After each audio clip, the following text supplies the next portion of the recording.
민법 점유권 종합정리. 점유권. 점유권은 민법에서 사실상의 지배를 보호하는 권리입니다. 즉, 내가 물건을 실제로 지배 관리하고 있다면 소유자가 아니어도 법이 그 지배 상태를 보호해주는 것이죠. 중요 포인트는 점유는 권리의 존재가 아니라 사실의 문제라는 점입니다. 정당한 권한이 있든 없든 평온하고 공연하게 물건을 지배하면 점유자로 인정됩니다. 점유권의 효력은 크게 두 가지입니다. 첫째, 점유보호 청구권입니다. 누군가 내 점유를 침탈하면 점유자는 스스로 그 침탈의 배제를 청구할 수 있습니다. 대표적으로 점유물 반환 청구권이 있죠. 침탈을 당한 날부터 1년 이내에 행사해야 한다는 점, 시험에서 자주 묻습니다. 둘째, 점유방해 제거 예방 청구권입니다. 점유가 방해받거나 방해의 우려가 있으면 점유자는 그 제거 또는 예방을 청구할 수 있습니다. 또 하나, 점유의 종류도 시험 포인트입니다. 직접 점유는 내가 물건을 직접 지배하는 상태, 간접 점유는 타인을 통해 지배하는 상태입니다. 예를 들면 집주인이 세입자에게 집을 빌려줬다면 세입자는 직접 점유자, 집주인은 간접 점유자가 되는 거죠. 그리고 점유에는 자주점유와 타주점유가 있습니다. 자주점유는 소유 의사로 지배하는 점유, 타주점유는 소유 의사 없이 지배하는 점유입니다. 자주점유는 취득 시효와 연결되어 출제되니 함께 정리해야 합니다. 마지막으로 점유자는 과실소치권이 있습니다.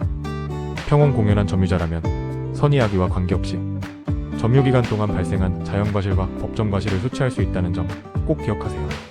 요약하면 점유권은 사실상의 지배를 보호, 침탈 시 1년 이내 반환 청구, 직접 간접, 자주 타주 점유 구분, 그리고 과실소치권까지. 지금까지 점유권 핵심 정리였습니다. 시험 포인트 놓치지 마세요. 점유자의 자력구제권. 점유자의 자력구제권이란 긴급한 점유 침탈 상황에서 법적 절차를 기다릴 수 없는 경우 점유자가 스스로 점유를 회복하거나 보호할 수 있는 권리입니다. 즉, 국가의 법적 구제가 지연되면 권리 보호가 불가능한 긴급 상황에서만 인정됩니다. 정의를 다시 짚어보겠습니다. 점유자가 점유를 불법으로 침탈방해 당했을 때 법적 구제를 기다릴 시간적 여유가 없다면 직접 스스로 방어하거나 점유물을 회복하는 권리, 이것이 바로 자력구제권입니다. 더 중요한 수험 포인트입니다. 첫째, 긴급성이 있어야 합니다. 법적 구제 지연 시 보호가 불가능해야 하죠. 둘째, 현장성이 필요합니다. 침탈 직후 즉시 행동해야 합니다. 셋째, 시간적 한계가 있습니다. 상당한 시간이 지나면 더 이상 행사할 수 없고 이후에는 소송 등 법적 구제만 가능합니다. 그렇다면 어떻게 점유를 회복할까요? 부동산의 경우 침탈 직후 즉시 가해자를 배제하고 탈환할 수 있습니다. 동산의 경우 현장에서 바로 탈환하거나 침탈자를 추적하여 회복할 수 있습니다. 하지만 여기서 주의하셔야 할 점, 추적 회복이 인정되더라도 지나친 사적 폭력은 금지됩니다. 그리고 자력구제 실패 시엔 어떻게 할까요? 현장에서 점유물을 회복하지 못했다면 자력구제권은 더 이상 행사할 수 없습니다. 이 경우에는 반드시 점유물 반환 청구의 소를 제기해야 합니다. 그럼 누가 행사할 수 있나요? 직접 점유자 원칙적으로 행사 가능합니다. 점유보조자 점유를 보조하는 차도 행사할 수 있죠. 간접 점유자 원칙적으로 자력구제권이 없습니다. 예외 인정은 시험에서 거의 논점이 되지 않을 만큼 제한적입니다. 부동산과 동산을 비교하면 이렇습니다. 부동산은 현장에서 즉시 배제 후 탈환, 동산은 현장 회복 또는 추적 회복 인정, 하지만 공통적으로 시간 경과 시 소송 필요합니다. 암기 포인트들입니다. 부동산은 즉시 배제, 동산은 현장 또는 추적. 핵심 키워드는 긴급성, 현장성, 시간 경과, 점유보조자입니다. 마지막으로 반드시 기억해야 할 주의사항입니다. 절도범처럼 외관상 명백히 점유권이 없는 자의 점유에 대해선 자력구제권을 주장할 수 없습니다. 그리고 자력구제권은 법적 절차를 대체하는 무제한 사적 폭력이 아닙니다. 필요한 한도를 넘는 과도한 폭력 불법 행위는 절대 허용되지 않습니다. 지금까지 민법, 점유자의 자력구제권 정리였습니다. 수험생 여러분의 합격을 응원합니다. 자주점유와 타주점유. 민법에서 말하는 점유란 물건을 사실상 지배하고 있는 상태를 의미합니다. 그리고 이 점유는 그 성질에 따라 자주점유와 타주점유로 구별됩니다. 먼저 자주점유입니다. 자주점유란 이 물건은 내 것이다라는 소유의 의사를 가지고 점유하는 경우를 말합니다. 중요한 판단 기준은 점유자의 마음속 생각이 아니라 점유를 시작할 당시의 외형적 객관적 사정입니다. 민법 제197조에 따라 점유자는 소유의 의사로 점유한 것으로 추정됩니다. 즉, 점유자가 스스로 내가 소유자다라고 입증할 필요는 없고 오히려 상대방이 이건 타주 점유다라고 입증해야 합니다. 예를 들어 매매로 토지를 사서 점유하는 경우, 남의 땅을 자신의 것이라 믿고 점유하는 경우, 심지어 절도범의 점유라도 소유의 의사가 있다면 자주점유로 평가될 수 있습니다. 다음으로 타주점유입니다. 타주점유란 타인의 소유권을 전제로 하는 점유로 소유의 의사가 없는 점유를 말합니다. 임대차, 전세권, 지상권처럼 점유의 성질상 타인의 소유를 인정하는 경우가 대표적입니다. 임차인, 전세권자, 지상권자, 질권자, 그리고 물건을 맡아 보관하는 수취인은 모두 타주 점유자입니다. 여기서 시험 포인트, 타주 점유자는 취득 시효가 인정되지 않습니다. 아무리 오래 점유해도 소유권은 절대 취득할 수 없습니다. 이제 자주 점유와 타주 점유의 차이를 정리해 보겠습니다. 자주 점유는 소유이사가 있고 20년간 평온공연하게 점유하면 취득 시효가 인정됩니다. 선이라면 과실도 취득할 수 있고 물건이 멸실되거나 훼손된 경우에도 이익이 현존하는 한도에서만 책임을 집니다. 반면 타주 점유는 소유이사가 없고 취득 시효는 불인정되며 과실 취득도 불가능하고 멸실훼손 시 전 손해를 배상해야 할 수 있습니다. 마지막으로 점유의 전환입니다. 타주 점유에서 자주 점유로 바뀌려면 매매나 증여 같은 새로운 권한이 필요하거나 점유를 시킨 사람에게 소유이사를 객관적으로 명백히 표시해야 합니다. 단순히 마음속으로 이제 내 거다라고 생각하는 것만으로는 절대 전환되지 않습니다. 반대로 자주 점유도 소유자가 소를 제기하고 그 판결이 확정되면 그때부터 타주 점유로 전환될 수 있습니다. 점유보조자와 간접점유자. 겉으로는 누가 물건을 잡고 있느냐처럼 보이지만 민법은 사실이 아니라 권리를 묻습니다. 먼저 점유보조자입니다. 점유보조자는 타인의 지시에 따라 물건을 사실상 지배하지만 법률상 점유자로는 인정되지 않는 사람입니다. 민법 제195조의 내용입니다. 이들은 물건을 직접 다룹니다. 관리하고 사용하지만 그 물건을 자기 이름으로 지배할 권한은 없습니다. 가사나 영업처럼 지시복종 관계에 있기 때문입니다. 상점의 점원이나 회사 직원이 대표적입니다. 물건을 만지고 있어도 법적 점유자는 점원이 아니라 주인입니다. 그래서 점유보조자는 점유보호 청구권을 행사할 수 없습니다. 점유권 자체가 없기 때문입니다. 다만 예외적으로 도둑을 막는 것처럼 자력구제권은 인정됩니다. 이제 간접점유자입니다. 간접점유자는 임대차나 전세권처럼 점유매 객관계를 통해 타인에게 물건을 점유하게 하면서 법적으로 그 물건을 지배하는 사람입니다. 민법 제194조입니다. 집주인이 세입자에게 집을 빌려준 경우 집주인은 간접점유자, 세입자는 직접점유자가 됩니다. 간접점유자의 핵심은 물건을 직접 만지지 않아도 법률상 점유자로 인정된다는 점입니다. 그래서 간접점유자는 점유보호 청구권을 행사할 수 있습니다. 다만 자력구제권은 인정되지 않고 직접점유자가 횡령하는 등 점유매 객관계가 깨지면 간접점유도 소멸할 수 있습니다. 정리하면 점유보조자는 사실적 지배는 있지만 점유권은 없고 자력구제권만 있습니다. 간접점유자는 사실적 지배는 없지만 점유권이 있고 점유보호 청구권이 인정됩니다. 암기 팁입니다. 점유보조자는 손, 간접점유자는 머리. 손으로 잡고 있지만 권리가 없으면 점유보조자, 직접 안 잡아도 법적으로 지배하면 간접점유자입니다. 시험에서는 항상 누가 만지고 있느냐가 아니라 누가 점유권을 가지느냐를 묻는다는 점 꼭 기억하세요. 점유권의 승계. 점유는 사람만 바뀌는 것이지 권리 자체가 끊어지는 것은 아닙니다. 이렇게 점유가 이어지는 것을 점유권의 승계라고 합니다. 점유권은 상속, 매매, 증여 등으로 승계될 수 있고 승계인에게 중요한 선택지가 하나 주어집니다. 바로 전 점유자의 점유를 함께 주장할 것인가 아니면 내 점유만 주장할 것인가입니다. 이 선택이 취득 시효의 성패를 좌우합니다. 먼저 점유권 승계의 종류입니다. 첫째, 포괄승계, 대표적으로 상속입니다. 상속이 개시되면 상속인은 피상속인의 모든 권리와 의무를 한꺼번에 승계합니다. 점유권도 예외가 아닙니다. 그리고 여기서 가장 중요한 포인트, 하자는 분리할 수 없습니다. 즉, 피상속인의 점유가 악의였거나 타주 점유였다면 상속인도 그대로 그 하자를 승계합니다. 선택권은 없습니다. 둘째, 특정 승계. 매매나 증여처럼 개별 계약으로 점유를 넘겨받는 경우입니다. 이때는 다릅니다. 승계인에게 선택권이 있습니다. 자기 점유만 주장할 수도 있고 전 점유자의 점유와 아울러 주장할 수도 있습니다. 이제 그 효과를 보겠습니다. 먼저 자기의 점유만 주장하는 경우입니다.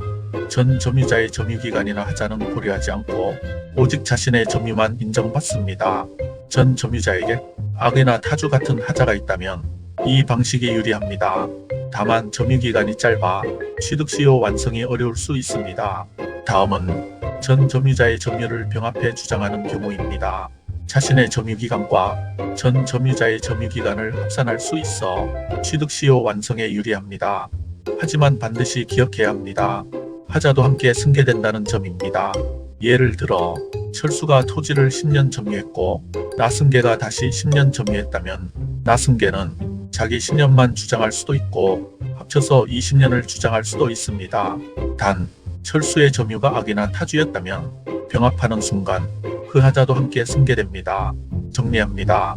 상속은 포괄 승계, 하자까지 그대로 승계, 매매 증여는 특정 승계, 자기 점유만 또는 병합 주장 가능, 병합 주장 시 하자도 함께 승계. 이 구조 시험에서 반드시 기억하셔야 합니다. 자주점유의 추정력과 권리적법의 추정력. 자주점유의 추정력은 소유이사를 추정하고 권리적법의 추정력은 권리의 적법성을 추정합니다. 이 한 문장이 오늘의 핵심입니다. 먼저 자주점유의 추정력부터 보겠습니다. 민법 제197조 제1항입니다. 점유자는 특별한 사정이 없는 한 소유의 의사로 선의평온공연하게 점유한 것으로 추정됩니다. 여기서 중요한 포인트는 권리가 아닙니다. 점유의 대양, 즉 소유하려는 의사가 있는지 여부입니다. 따라서 점유자가 점유 사실만 입증하면 일단 자주점유로 추정됩니다. 이 추정력의 목적은 분명합니다. 점유 취득 시효 등에서 점유자의 입증 부담을 덜어주기 위한 것, 즉 입증 책임을 상대방에게 전환하는 기능입니다. 그리고 적용 대상도 중요합니다. 동산과 부동산 모두에 적용됩니다. 부동산을 점유하고 있어도 원칙적으로 자주점유로 추정됩니다. 이 추정은 깨질 수 있습니다. 상대방이 타주점유라는 점을 입증하면 자주점유의 추정은 번복됩니다. 다음으로 권리적법의 추정력, 민법 제200조입니다. 이 조문은 전혀 다른 이야기를 합니다. 점유자가 점유물에 대해 행사하고 있는 권리가 적법하게 존재하는 것으로 추정된다는 의미입니다. 여기서 핵심은 점유의 대양이 아니라 권리 그 자체의 적법성입니다. 즉 그 권리가 정말 있느냐를 추정해주는 규정입니다. 이 추정력의 목적은 점유 상태를 안정시키고 거래의 안전을 보호하는 데 있습니다. 그래서 입증 책임은 권리가 없다고 주장하는 사람이 부담하게 됩니다. 하지만 적용 범위에서 큰 차이가 납니다.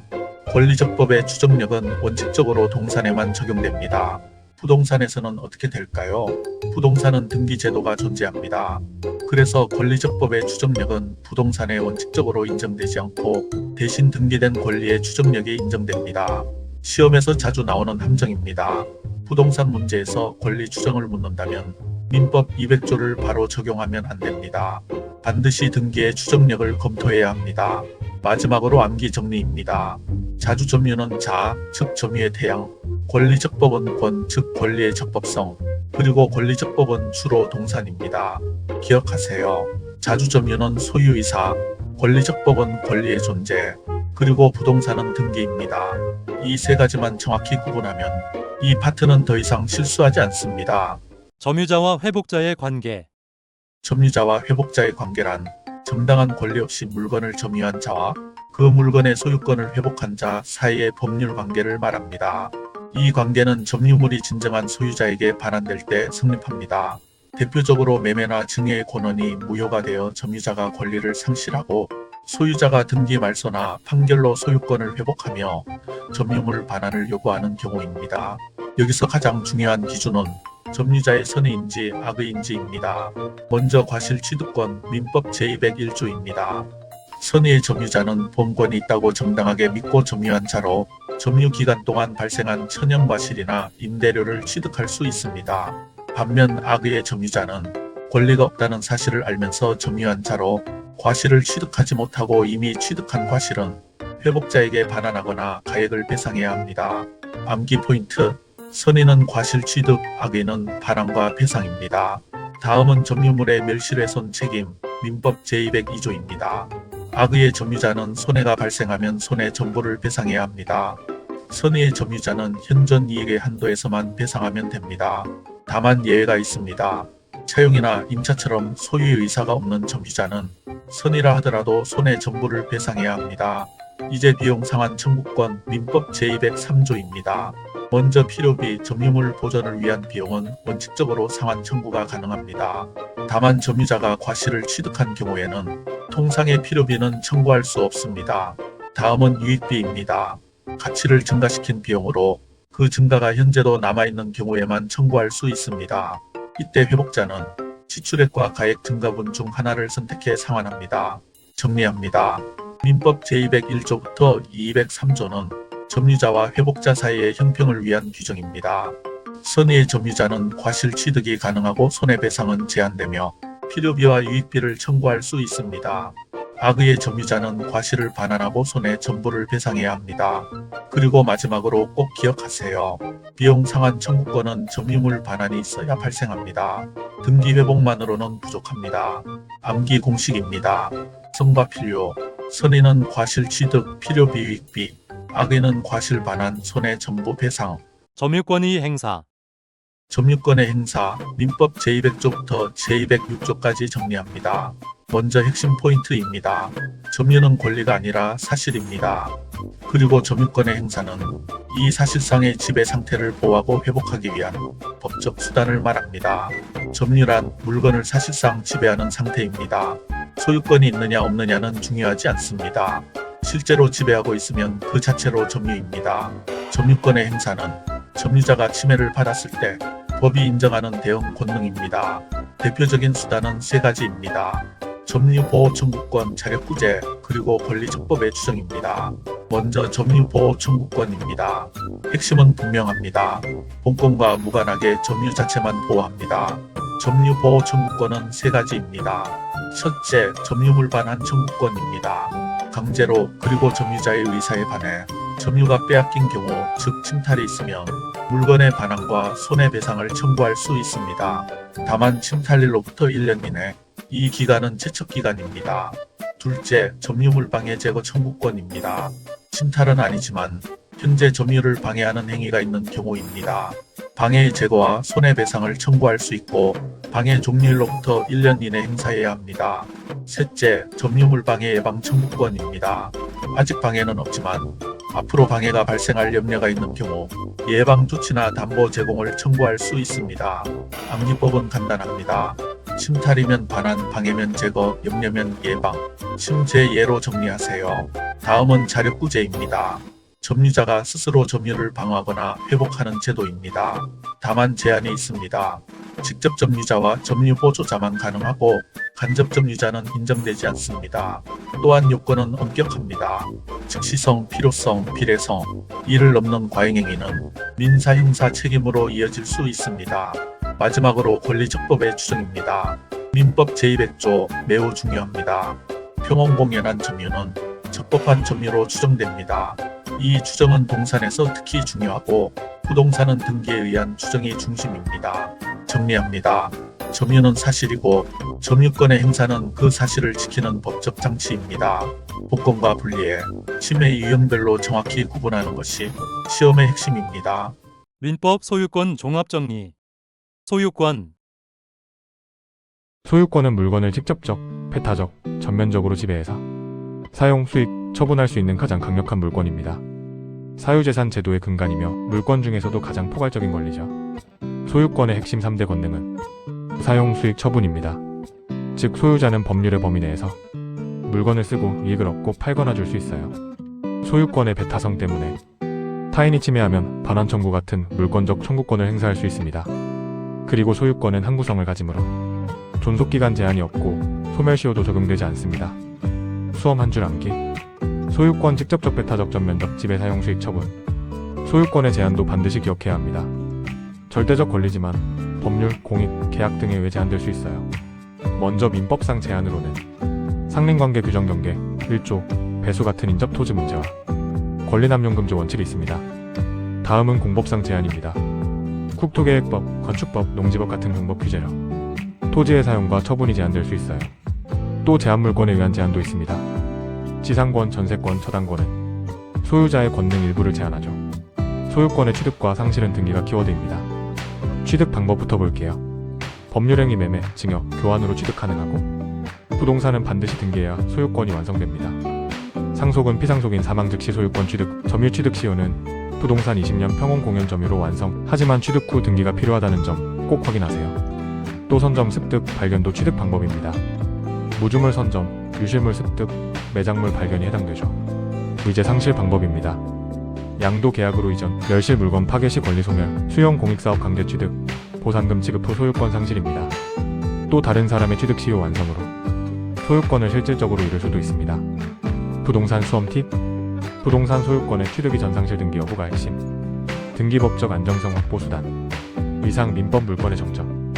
소유권 핵심 정리였습니다. 시험에서는 권능과 제한, 등기, 시효요건을 정확히 짚으세요.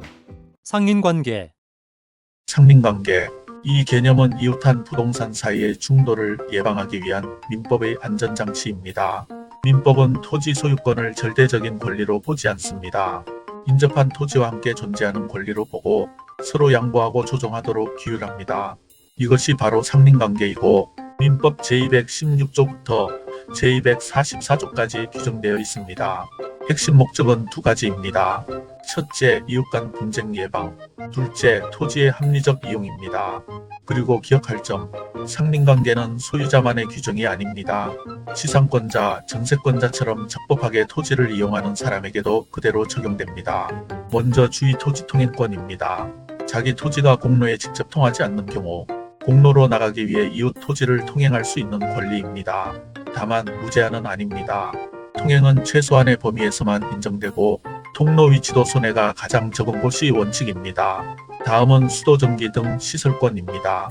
자기 토지에 시설을 설치하려면 다른 토지를 통과하지 않으면 불가능하거나 우회 비용이 과도한 경우에 인정됩니다. 이때 시험 포인트, 비용은 시설을 이용하는 쪽이 부담하고 통로 유지 관리 문제는 협의가 중요합니다. 세 번째, 경계표와 담장 설치입니다. 경계를 명확히 하기 위해 이웃은 서로 설치와 유지에 협조해야 합니다. 임의로 철거하거나 옮기면 분쟁이 됩니다. 네 번째, 매연소음에 대한 수인 의무입니다. 일상생활에서 발생하는 통상적인 불편은 사회통념상 참고 견뎌야 합니다. 하지만 기준을 넘으면 다릅니다. 수인 한계를 초과하면 손해배상이나 방해 배제 청구가 가능합니다. 마지막으로 수목 문제입니다. 뿌리는 경계를 넘으면 즉시 제거 가능합니다. 반면 가지는 다릅니다. 먼저 소유자에게 제거를 청구해야 합니다. 정리합니다. 상린관계는 소유권을 제한하면서 동시에 확장하는 제도입니다. 핵심 키워드는 주의 토지 통행권, 시설권, 수인 의무, 수목 처리. 시험에서는 항상 이렇게 기억하세요. 이웃과 함께 쓰는 소유권. 이것이 바로 상린관계입니다. 소유권이 취득, 소유권은 어떻게 생기느냐에 따라 원시취득과 승계취득으로 나뉩니다. 먼저 원시취득입니다. 원시취득이란 타인의 권리에 기대지 않고 새로운 소유권이 독립적으로 발생하는 경우를 말합니다. 그래서 가장 중요한 포인트, 종전 권리의 하자나 제한이 절대 승계되지 않습니다. 대표적인 예로는 신축 건물의 소유권, 무주물 선점, 유실물 습득, 매장물 발견, 그리고 시험에 자주 나오는 취득시효와 동산의 선의취득이 있습니다. 이 경우에는 이전 소유자가 누구였는지 하자가 있었는지는 문제되지 않습니다. 다음은 승계취득입니다. 승계취득은 타인이 가지고 있던 기존 소유권을 그대로 이전받는 것입니다. 그래서 결론이 명확합니다. 기존 권리의 하자나 제한이 그대로 따라옵니다. 예를 들면 매매, 증여, 상속, 경매가 여기에 해당합니다. 사서 취득했다라는 말이 나오면 기본적으로 승계취득을 떠올리시면 됩니다. 정리하면 원시취득은 새로운 권리 발생, 하자, 승계 없음. 승계취득은 기존 권리 승계, 하자도 함께 승계입니다. 이제 취득 방식별 핵심을 보겠습니다. 먼저 법률행위에 의한 취득, 가장 대표적인 건 계약입니다. 부동산은 단순히 계약만으로는 부족합니다. 소유권 취득의 효력 발생 요건은 반드시 등기입니다. 반면 동산은 다릅니다. 양도인이 진짜 소유자가 아니어도 양수인이 평온공연하게 점유하고 선의이며 과실이 없다면 즉시 소유권을 취득합니다. 이것이 바로 동산의 선의 취득이고 부동산에는 절대 적용되지 않는다는 점 꼭 기억하세요. 다음은 법률 규정에 의한 취득입니다. 암기 문장 하나로 정리합니다. 법률 규정으로 취득하면 등기 없이 취득, 그러나 처분하려면 등기 필요. 대표적으로 취득시효가 있습니다. 부동산은 원칙적으로 20년 점유, 등기된 자를 믿고 점유한 경우는 10년으로 단축됩니다. 다만 소유권 취득의 완성 요건은 등기라는 점을 잊으면 안 됩니다. 동산 취득시효는 원칙 10년, 선의무과실이면 5년입니다. 그 밖에 무주물 선점은 주인 없는 동산을 소유이사로 점유하면 취득, 유실물은 법정 절차 후 취득, 매장물은 국가 등과의 공유 규정이 적용됩니다. 마지막으로 부합호나 가공과 같은 첨부는 결합 순간 자동으로 소유권이 귀속되는 원시 취득으로 봅니다. 부동산 시효 취득. 타인의 부동산을 오랫동안 점유하면 그 부동산의 소유권을 취득할 수 있는 제도가 바로 취득시효입니다. 취득시효에는 두 가지가 있습니다. 첫째, 점유 취득시효. 둘째, 등기부 취득시효입니다. 1. 점유 취득시효. 먼저 점유 취득시효의 요건입니다. 부동산을 20년간 점유해야 합니다. 점유는 반드시 자주점유, 즉 소유의 의사로 점유해야 하고 권원의 성질로 판단합니다. 점유 의사가 불분명한 경우 자주점유로 추정됩니다. 또한 점유는 평온하고 공연, 즉 평화롭고 공공연해야 하며 이 역시 추정의 원칙이 적용됩니다. 따라서 반대자는 이를 입증해야 합니다. 중요한 포인트, 시효 완성만으로 곧바로 등기가 되지는 않습니다. 시효가 완성되면 점유자는 소유권 이전 등기 청구권, 즉 채권적 청구권을 취득하고 등기까지 마쳐야 최종적으로 소유권을 원시 취득하게 됩니다. 이어서 효과와 주의사항입니다. 시효 완성 후 등기 전 소유자가 제3자에게 처분하면 새 소유자에게는 시효 취득을 조장할 수 없습니다. 따라서 등기 전 처분은 점유자에게 불리합니다. 시효 완성 후 점유를 잃어버리면 10년이 지나면 등기 청구권이 소멸합니다. 그리고 시효 완성 후 점유를 상실한 상태로 10년이 지나면 소유권 이전 등기 청구권 자체가 소멸합니다. 등기부 취득시효. 다음은 등기부 취득시효입니다. 이 제도는 등기부 공신력의 허점을 보완하기 위한 제도입니다. 즉, 내 명의로 등기된 부동산을 10년간 점유하면 소유권을 취득할 수 있도록 한 것입니다. 요건입니다. 부동산을 10년간 소유의 의사로 평온공연하게 점유해야 하고 그 10년 동안 자신 명의로 등기되어 있어야 합니다. 그리고 점유를 시작할 당시 내가 진짜 소유자라고 믿었어야 합니다. 이것이 선의입니다. 그 믿음에 과실이 없어야 합니다. 이것이 무과실이며 이를 주장하는 자가 입증해야 합니다. 즉, 선의무과실 입증 책임은 점유자에게 있습니다. 남기팀님하니 20년은 점유, 10년은 등기. 20 실제로 오래 점유했는지 10 등기가 핵심. 선의무과실 입증 등기부 취득시효. 이렇게 기억하시면 정확합니다. 3. 분쟁과 판례 포인트. 경계 침범 분쟁이 매우 잦습니다.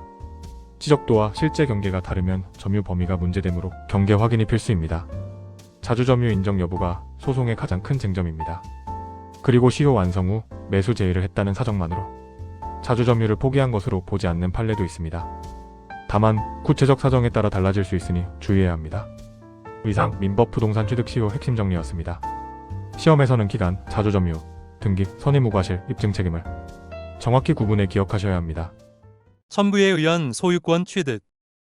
민법에서 말하는 첨부에 의한 소유권 취득. 오늘은 한 번에 정리해 보겠습니다. 첨부란 서로 다른 물건이 결합하거나 노동력이 더해져 사회통념상 하나의 물건이 되었을 때 기존 소유권이 이동하거나 새로운 소유권을 인정하는 제도입니다. 핵심은 단 하나, 독립성을 상실했는가 이 기준으로 판단합니다. 첨부는 크게 세 가지, 부합, 호나, 가공입니다. 먼저 부합입니다. 부합이란 물건이 결합하여 쉽게 분리할 수 없는 상태가 되는 것을 말합니다. 특히 시험에 잘 나오는 건 부동산 부합입니다. 원칙적으로 부동산에 부합한 물건은 부동산 소유자에게 귀속됩니다. 예를 들어 타인이 건물에 변기나 내장재를 설치했는데 임차권이나 지상권 같은 권한 없이 설치했다면 그 물건은 건물 소유자의 소유가 됩니다. 다만 예외가 있습니다. 타인의 권한에 의해 부속된 경우, 즉 적법한 임차권 등이 있으면 부합이 부정되고 원소유자가 유지됩니다. 다음은 호나입니다. 호나는 동종동질의 물건이 섞여 원래 물건을 식별할 수 없게 된 상태입니다. 쌀, 기름, 술, 금전처럼 동질물이라는 점이 핵심입니다. 예를 들어 호와 비의 쌀이 한 창고에서 완전히 섞여 구분이 불가능하다면 각자의 비율에 따라 공유가 되거나 법이 정한 자에게 소유권이 귀속됩니다. 여기서 포인트는 단 하나, 원물 식별 가능성입니다. 마지막은 가공입니다. 가공이란 타인의 물건에 노동력이나 기술이 더해져 새로운 물건이 만들어지는 경우입니다. 대표적인 기준은 원재료의 가치와 가공의 가치 비교입니다. 예를 들어 타인의 원목으로 책상을 만들었다면 단순한 결합이 아니라 새로운 물건의 창출, 즉 가공 문제가 됩니다. 정리해 보겠습니다. 부합은 결합과 분리 불가능성, 혼합은 동질물과 식별 불가, 가공은 노력과 가치 증가가 핵심입니다. 시험에서는 이렇게 기억하세요. 부합은 부동산 중심, 혼합은 식별 가능성, 가공은 원재료와 가공 가치 비교. 이 세 가지만 잡으면 첨부 문제는 흔들리지 않습니다. 소유권에 기한 물권적 청구권. 소유권에 기한 물권적 청구권이란 소유권의 행사를 방해하거나 침해하는 자에 대해 방해 제거, 장래 침해 예방 또는 물건의 반환을 직접 청구할 수 있는 권리입니다. 즉 소유자는 현재 침해가 있으면 제거하거나 반환을 청구하고 앞으로 침해될 염려가 있으면 미리 예방 조치를 요구할 수 있습니다. 이 물권적 청구권은 소유권의 핵심적 효력이라는 점을 반드시 기억해야 합니다. 이제 종류를 정리하겠습니다. 세 가지입니다. 첫째, 소유물 반환 청구권, 민법 제213조입니다. 권한 없이 물건을 점유하고 있는 자에 대해 그 물건의 반환을 청구하는 권리입니다. 요건은 간단합니다. 청구 시점에 청구자가 소유자일 것, 상대방이 점유자일 것, 그리고 정당한 권한이 없을 것, 이 세 가지가 충족되면 인도를 요구할 수 있습니다. 둘째, 소유물 방해 제거 청구권, 민법 제214조 전단입니다. 현재 존재하는 방해 상태에 대해 그 방해의 제거를 청구하는 권리입니다. 여기서 중요한 포인트, 상대방의 고의나 과실은 묻지 않습니다. 또 점유 침탈뿐 아니라 각종 물리적 방해 행위도 포함됩니다. 셋째, 소유물 방해 예방 청구권, 민법 제214조 후단입니다.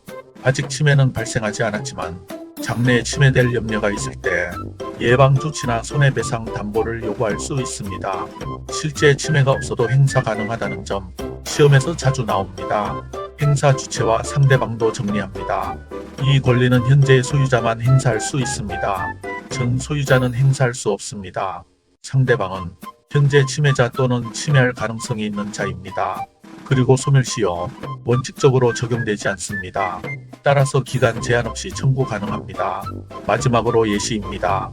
무단으로 내 토지에 텐트를 친 경우 소유물 반환 청구권, 이웃의 콘크리트 잔해가 내 토지를 침범하고 있다면 소유물 방해 제거 청구권, 인접 공사로 내 건물이 기울 위험이 있다면 소유물 방해 예방 청구권입니다. 이 물권적 청구권은 계약상 반환 청구권, 불법행위로 인한 손해배상 청구와 병존할 수 있다는 점까지 함께 기억하시면 정리 끝입니다. 공동소유. 하나의 물건에 대해 소유권이 여러 사람에게 나뉘어 귀속되는 형태를 공동소유라고 합니다. 단독 소유와 대비되는 개념으로 여러 사람이 함께 권리를 행사하고 의무도 함께 부담하게 되죠. 여기서 가장 중요한 수험 포인트는 권리가 어떻게 분산되어 있는가, 즉 지분이 있는가, 인적 결합이 강한가에 따라 관리 처분, 분할 규정이 달라진다는 점입니다. 공동소유에는 세 가지 형태가 있습니다. 바로 공유, 합류, 총유입니다. 먼저 공유는 개인주의적 공동소유입니다. 각자 지분을 가지고 있고 그 지분은 자유롭게 처분할 수 있습니다. 하지만 공유물, 즉 물건 자체를 처분하거나 변경하려면 공유자 전원의 동의가 필요하죠. 관리는 원칙적으로 지분 과반수로 결정할 수 있고 공유자라면 언제든지 분할 청구도 가능합니다. 정리하면 지분은 자유, 물건은 전원 동의, 관리는 과반수, 분할은 언제든 가능. 이 네 문장으로 요약됩니다. 두 번째 함유는 공동사업 목적의 조합적 소유입니다. 조합원 간 인적 결합이 강하고 공동 목적, 즉 사업을 유지하기 위해 결합된 형태이죠. 이 경우에도 지분은 존재하지만 그 지분을 처분하려면 전원 동의가 필요해 처분에 제한이 있습니다. 또한 공동사업 유지 중에는 분할 청구가 불가하고 조합관계가 종료된 이후에만 분할이 가능합니다. 따라서 함유는 목적 우선, 지분 제한, 사업 중 분할 불가, 이 세 키워드로 기억하시면 됩니다. 마지막 총유는 법인격 없는 사단 전체의 소유입니다. 소유권이 사단 자체에 귀속되고 지분 개념이 존재하지 않습니다. 관리와 처분은 총회 결의 정관, 규약에 따라 이루어지며 개별 구성원은 직접 관여할 수 없죠. 그리고 사단 해산 전에는 분할이 불가합니다. 예외는 사단 해산 10분입니다. 따라서 총유는 지분 없음, 단체 귀속, 규약 총회 우선, 분할 불가, 이 네 문장으로 정리됩니다. 이제 수험 포인트 핵심 정리입니다. 공유는 지분이 있고 처분이 자유롭지만 공유물 자체 처분은 전원 동의입니다. 함유는 공동 목적 사업을 위해 결합된 형태로 지분 처분과 분할의 제한이 있고 사업 중에는 분할이 불가합니다. 총유는 지분 개념 자체가 없고 사단 전체의 소유권이 귀속되어 규약과 총회 결의에 따라 관리 처분되고 분할이 불가합니다. 마지막으로 빠른 암기 박스입니다. 공유는 지분 5, 처분 자유, 물건은 전원 동의, 분할은 언제든지 가능. 함유는 지분 5지만 처분 제한, 공동 목적 우선, 사업 중 분할 불가. 총유는 지분 X, 사단 전체 귀속, 총회 정관 규약에 따라 관리 분할 불가. 기억술로는 이렇게 외우세요. 지분 있고 분할 언제든, 물건은 전원 공유. 공동 목적 강함, 지분 제한, 사업 중 분할 안됨 함유. 지분 없음, 단체 전체, 규약 총회 우선 총유.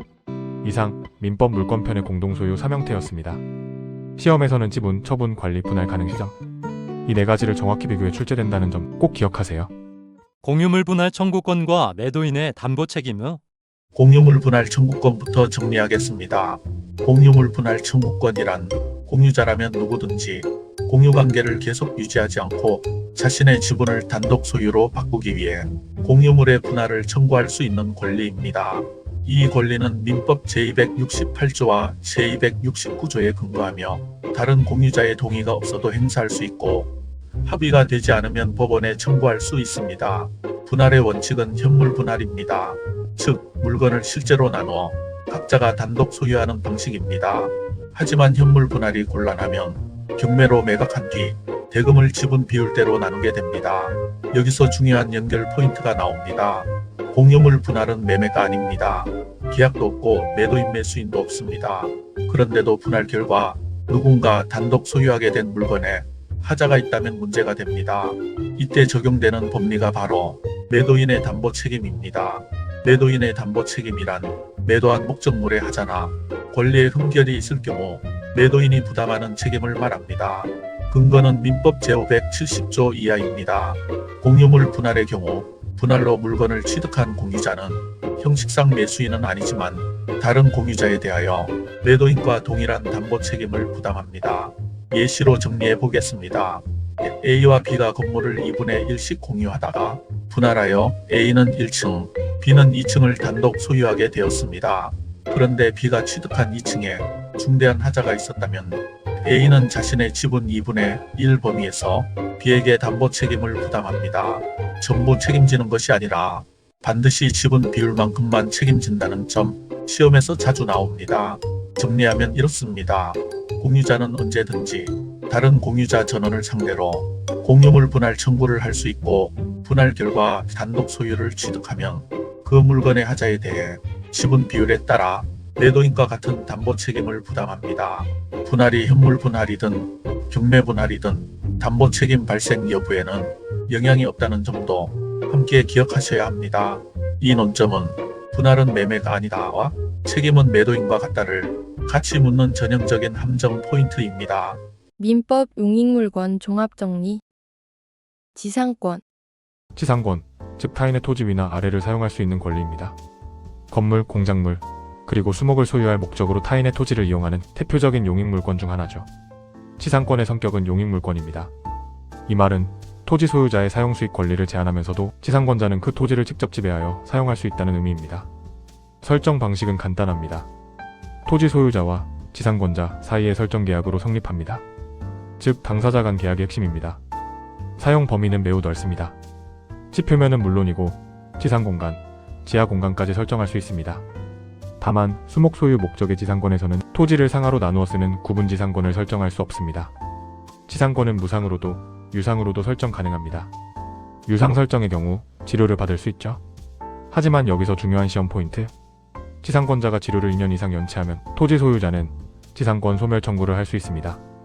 위제 존속기간, 즉 최단 존속기간입니다. 견고한 건물과 수목을 목적으로 하는 지상권은 30년, 그 외의 건물은 15년, 기타 공작물은 5년입니다. 숫자는 30, 15, 5로 깔끔히 정리해 암기하시면 됩니다. 갱신과 매수 청구권도 출제됩니다. 지상권자는 존속기간이 끝나기 전에 갱신 청구권을 행사할 수 있고 토지 소유자가 갱신을 거절하면 지상권자는 건물이나 공작물의 매수 청구권을 행사할 수 있습니다. 이 매수 청구는 법적으로 강제되므로 토지 소유자는 정당한 가격으로 매수해야 합니다. 지상권의 유형도 정리합니다. 먼저 법정지상권. 이는 법률 규정에 따라 특정 사유가 있으면 자동으로 성립합니다. 성립과 소멸 모두 법률에 따릅니다. 다음 구분지상권. 토지의 지하 또는 지상 공간을 상하 범위로 나누어 부분적으로 사용하는 지상권입니다. 하지만 수목 목적은 불가합니다. 마지막 담보지상권. 채권 담보를 위해 설정하는 지상권으로 피담보 채권이 소멸하면 처당권과 함께 자동으로 소멸합니다. 암기박스 한 문장으로 정리합니다. 지상권의 핵심은 설정계약, 사용범위는 지상지하, 최단 존속기간 3155, 그리고 갱신 매수 청구, 마지막으로 담보지상권은 채권 소멸 시 자동 소멸. 이 흐름으로 정리하고 암기하시면 어떤 지상권 문제도 흔들리지 않습니다. 구분지상권, 분묘기지권, 법정지상권. 구분지상권, 분묘기지권, 법정지상권. 이 세 권리는 모두 타인의 토지를 사용할 수 있는 권리, 즉 지상권과 관련된 권리라는 공통점을 가지고 있습니다. 하지만 어떻게 생기는지, 무엇을 보호하기 위한 권리인지, 그리고 등기가 필요한지 여부에서 시험에서 반드시 구별해야 할 차이가 존재합니다. 먼저 구분지상권입니다. 구분지상권은 토지 전체가 아니라 토지의 상하 특정 공간만을 나눠 사용하는 지상권입니다. 예를 들어 지하에는 터널을 설치하고 지상에는 건물을 세우는 것처럼 공간을 구분하여 공작물을 소유하기 위한 권리입니다. 이 권리는 당사자 간의 약정으로 설정되며 민법 제289조 2에 근거를 둡니다. 중요한 시험 포인트는 두 가지입니다. 첫째, 공간 단위의 권리라는 점. 따라서 토지 전체를 사용할 수 있는 권리라고 보면 오답입니다. 둘째, 등기를 해야만 제3자에게 대항할 수 있다는 점입니다. 또한 수목, 즉 나무 소유만을 목적으로는 설정할 수 없다는 점, 기출에서 자주 출제됩니다. 다음은 분묘기지권입니다. 분묘기지권은 타인의 토지에 설치된 분묘를 보호하고 공제사를 지내기 위해 필요한 범위 내에서 토지를 사용하는 권리입니다.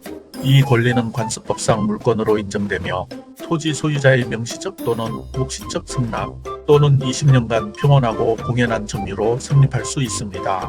여기서 핵심은 등기가 없어도 제3자에게 대항할 수 있다는 점입니다. 다만 권리 범위는 분묘의 존속과 관리에 필요한 최소한의 범위로 제한됩니다. 마지막으로 법정지상권입니다. 법정지상권은 토지와 건물의 소유자가 분리된 경우 건물 소유자를 보호하기 위해 법률 규정에 따라 자동으로 발생하는 지상권입니다. 대표적으로 민법 제305조, 제366조가 근거가 됩니다. 중요한 점은 당사자의 의사와 무관하게 성립할 수 있고 등기가 없어도 발생한다는 점입니다.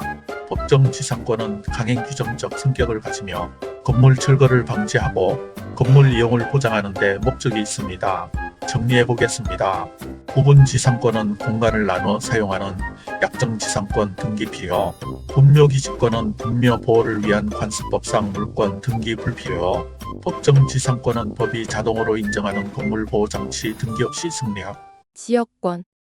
지역권은 내 토지인 유역지의 편익을 위해 타인의 토지인 승역지를 일정한 목적에 따라 이용할 수 있는 권리입니다. 즉, 이익을 받는 건 내 땅, 이용당하는 건 상대방의 땅이죠. 민법에서는 이를 용익물권의 한 종류로 봅니다. 지역권은 일반적으로 두 토지 소유자 간의 계약과 등기를 통해 설정합니다. 여기서 시험 포인트, 등기가 없으면 지역권은 성립하지 않습니다. 자, 중요한 당사자 개념을 정리해 볼까요? 유역지는 편익을 얻는 내 토지, 승역지는 편익을 제공하는 타인의 토지입니다. 예를 들어 맹지, 즉 도로에 접하지 않은 토지 소유자가 도로로 나가기 위해 옆 토지를 지나야 한다면 이때 지역권으로 설정하면 통행지역권, 민법 219조에 의해 법률상 인정되면 주의토지 통행권입니다. 시험에서는 이 둘을 반드시 비교해 물어봅니다. 주의토지 통행권은 등기가 필요 없지만 지역권은 등기가 필수입니다. 다음으로 지역권의 법적 특징 세 가지입니다. 첫째, 부종성. 지역권은 유역지에 딸려 함께 이전되며 지역권만 따로 떼어 양도할 수 없습니다. 둘째, 불가분성. 유역지는 한 필지 전체가 기준이지만 승역지는 일부만으로도 지역권 설정이 가능합니다. 셋째, 비배타성 미독점성. 지역권자는 목적 달성에 필요한 범위에서만 이용 가능하고 다른 권리와 병존할 수 있습니다. 예컨대 통행지역권이 설정되어 있어도 승역지 소유자나 다른 이용권자가 함께 통행할 수 있다는 뜻입니다. 이제 시험에 자주 등장하는 지역권 취득 방식입니다. 첫 번째, 법률행위에 의한 취득. 가장 전형적이죠. 설정계약을 체결하고 등기해야 지역권이 성립합니다. 두 번째, 시효 취득. 20년 동안 계속, 평온, 공연하게 사실상의 지역권을 행사하면 지역권을 취득할 수 있습니다. 여기서 핵심은 점유가 아니라 사실상의 지역권 행사 자체가 기준이라는 점입니다. 다음으로 대표 예시 세 가지. 통행지역권. 내 토지가 맹지일 때 도로로 나가기 위해 옆 토지를 통행할 수 있는 권리입니다. 용수지역권. 농사에 필요한 물을 끌어오기 위해 승역지를 통해 물길을 이용할 수 있는 권리입니다. 조망지역권. 내 토지의 전망을 보호하기 위해 승역지의 일정 높이 이상의 건축을 하지 못하도록 제한하는 권리입니다. 지역권은 토지와 토지 사이의 편익 조정 장치이자 사적 자치에 의해 창설되는 물권이라는 점 꼭 기억해 두시기 바랍니다. 마지막으로 빠른 암기 포인트입니다. 요역지 이익받는 내 땅. 승역지 편익을 제공하는 상대방의 땅. 설정은 계약 등기. 성질은 부종성, 불가분성, 비베타성. 2, 3세트가 항상 함께 출제됩니다. 지금까지 지역권 핵심 정리였습니다. 감사합니다. 요역지 공유.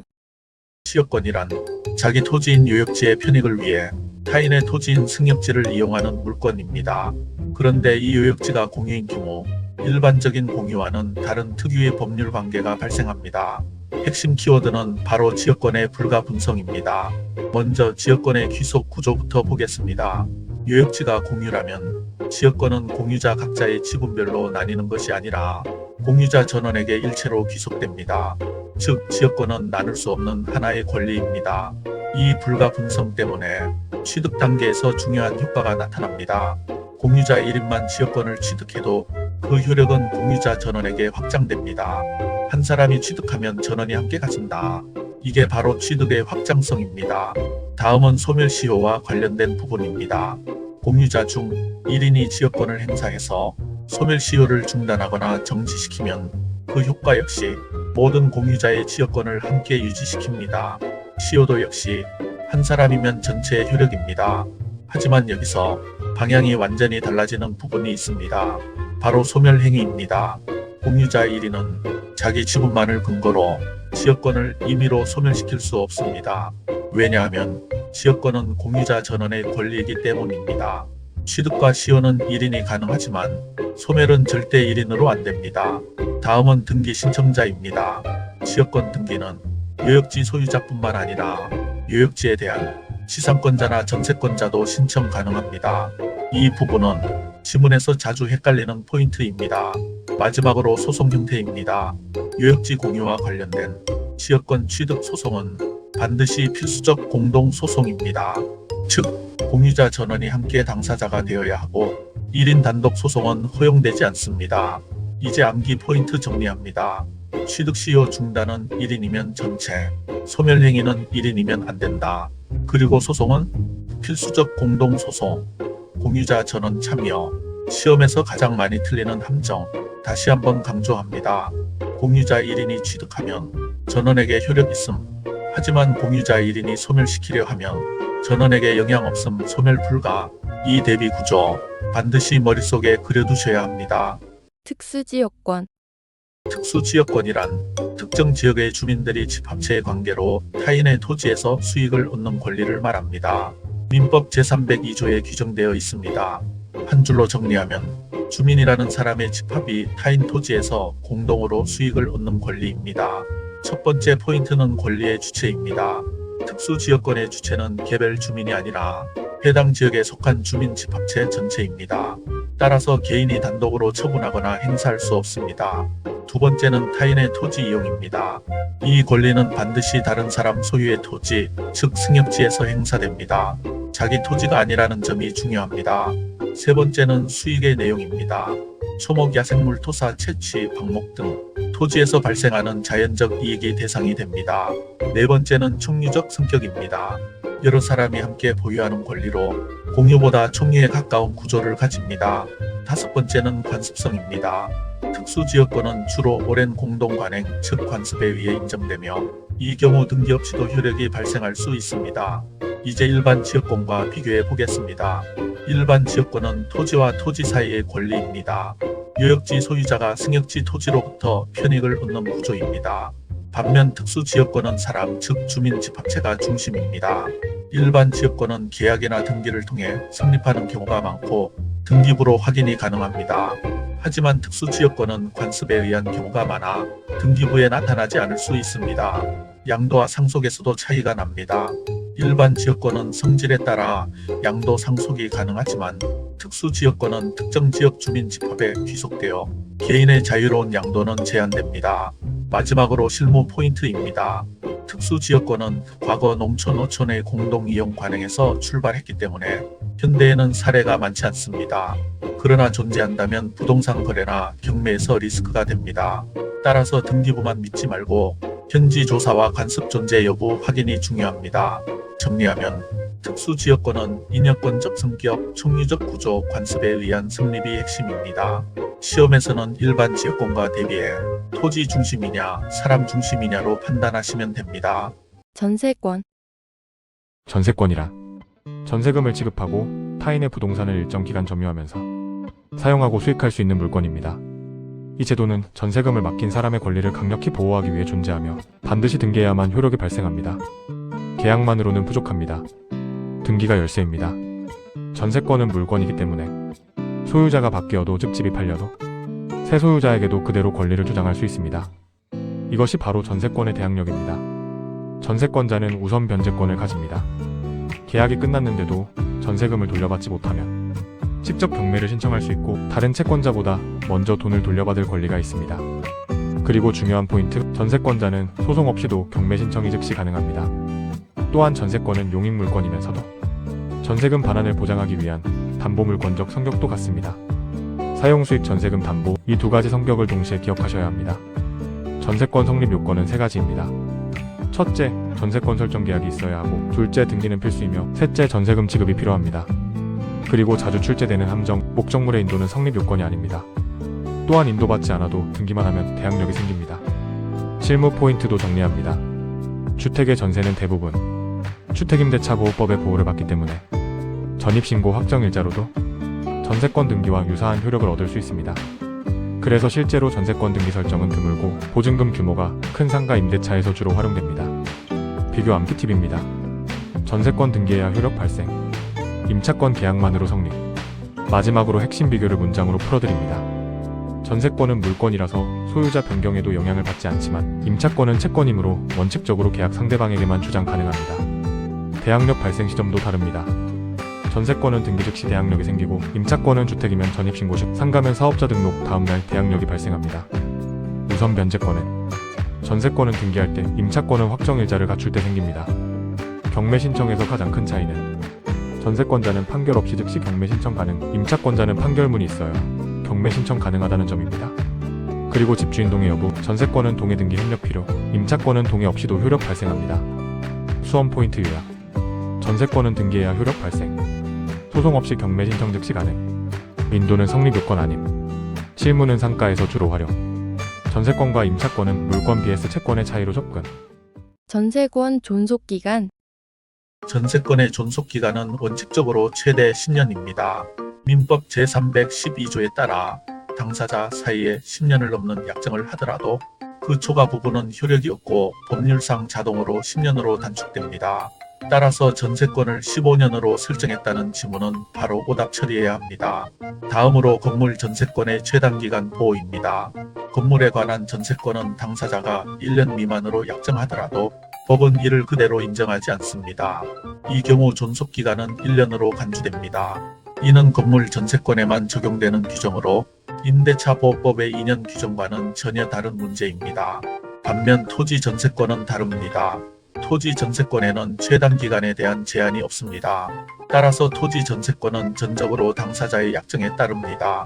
이 차이는 시험에서 자주 혼동을 유도하므로 반드시 구분해야 합니다. 이제 갱신을 보겠습니다. 전세권은 갱신이 가능합니다.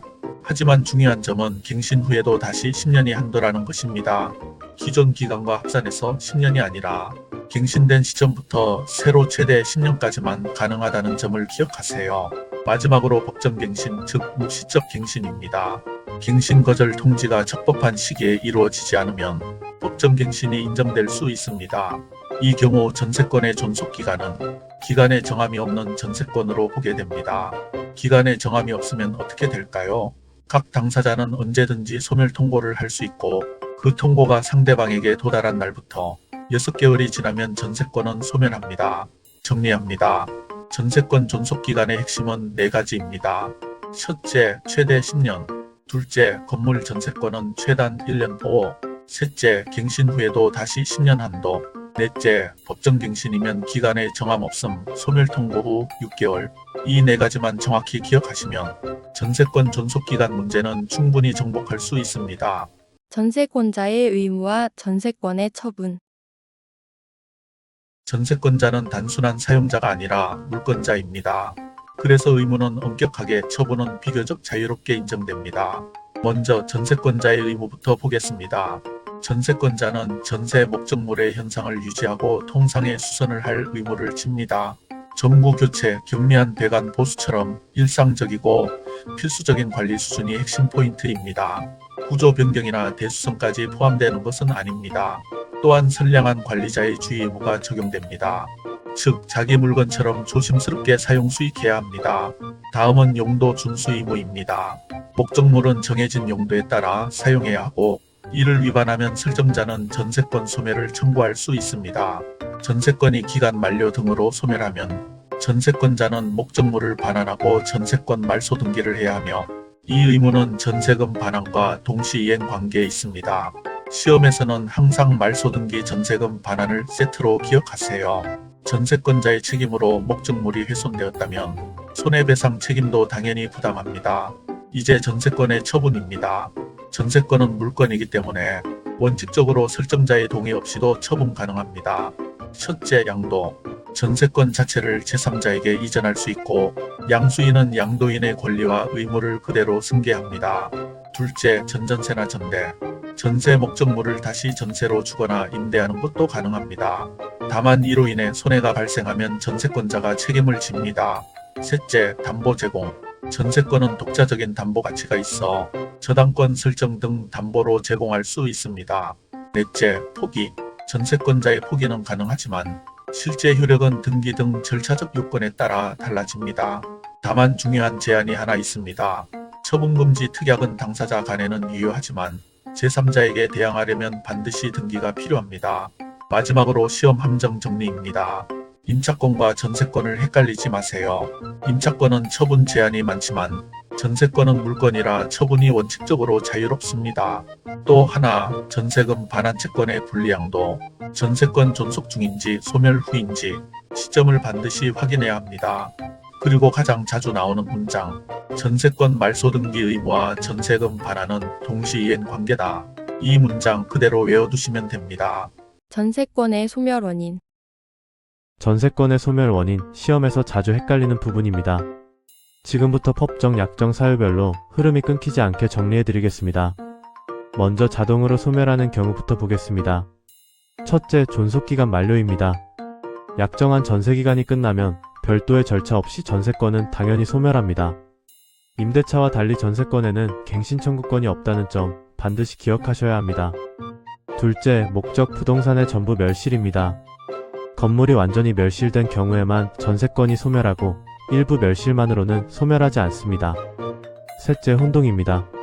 전세권자가 소유권을 취득하는 등 전세권과 소유권이 동일인에게 귀속되면 권리는 합쳐지며 소멸합니다.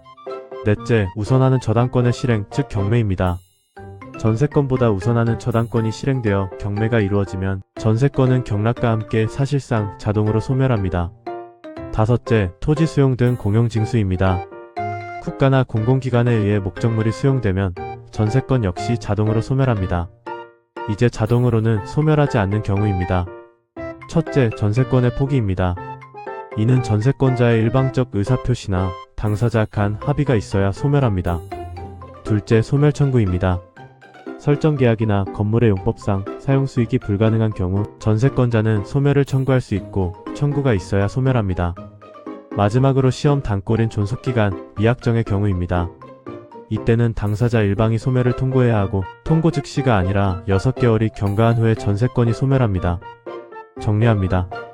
암기 공식은 만면원 포천경수 미약정 6개월, 만료, 멸실, 혼동, 포기, 소멸 청구, 경매, 수용, 그리고 기간 미약정 시 통고 후 6개월입니다. 오답 포인트도 꼭 짚고 가세요. 존속기간 만료 후에도 갱신 청구로 유지된다. 틀렸습니다. 전세권은 임대차와 달리 갱신 청구권이 없습니다. 일부 멸실도 전세권 소멸이다. 틀렸습니다. 전부 멸실이 원칙입니다. 기간 미약정이면 통고 즉시 소멸한다. 역시 틀렸습니다. 통고 후 6개월 경과가 있어야 소멸. 여기까지 전세권 소멸 원인의 핵심 정리였습니다. 전세권의 소멸 효과. 전세권이 소멸하면 가장 먼저 기억해야 할 것은 동시이행 관계입니다. 집주인은 전세금을 반환해야 하고 세입자는 목적물을 원상회복하여 인도하며 동시에 전세권 말소 등기에 필요한 서류를 교부해야 합니다. 이 둘은 따로가 아닙니다.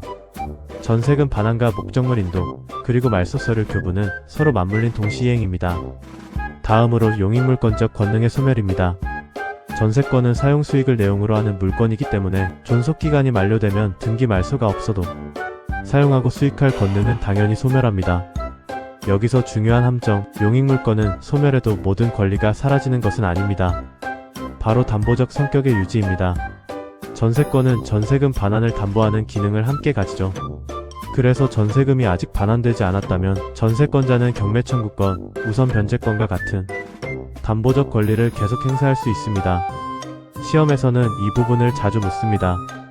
전세권은 소멸했지만 전세금은 아직 못 받았다. 이때 답은 명확합니다. 담보적 권리는 전세금 반환 시까지 존속합니다. 다음은 부속물 관련 권리와 의무입니다. 전세권자는 사안에 따라 부속물을 수거할 수 있고 집주인에게 매수 청구를 하거나 유익비 반환 청구를 할 수도 있습니다. 반대로 집주인은 매수 청구를 수용할지 여부를 판단하게 되죠. 이 부분은 항상 사안별 판단입니다. 또 하나 담보물권과의 연계 효과입니다. 전세권이 소멸하면 그 전세권을 담보로 설정된 저당권 등 다른 물건에도 연쇄적인 영향이 미칩니다. 단순 소멸로 끝난다고 생각하면 위험합니다. 사례로 정리해보겠습니다. 존속기간이 만료된 전세권. 세입자 A는 집을 비우고 말소등기 서류를 준비했습니다. 하지만 집주인 B는 전세금을 아직 마련하지 못했습니다. 이 경우 A는 목적물을 반환할 의무가 있지만 B가 전세금을 제공하지 않는 이상 말소 서류 제공을 거절할 수 있습니다. 그리고 A는 전세금 회수를 위해 경매 등 채권 보전 조치를 할 수 있습니다. 이게 바로 담보적 성격 유지입니다. 암기 공식 한 줄로 정리합니다. 동시 원상 담보, 동시이행, 원상회복, 담보적 권리 유지. 마지막 한 문장으로 정리합니다. 전세권이 소멸하면 세입자는 목적물을 원상회복해 인도하고 말소 서류를 교부해야 하며 집주인은 동시에 전세금을 반환해야 하고 전세금이 반환될 때까지 전세권의 담보적 권리는 유지됩니다.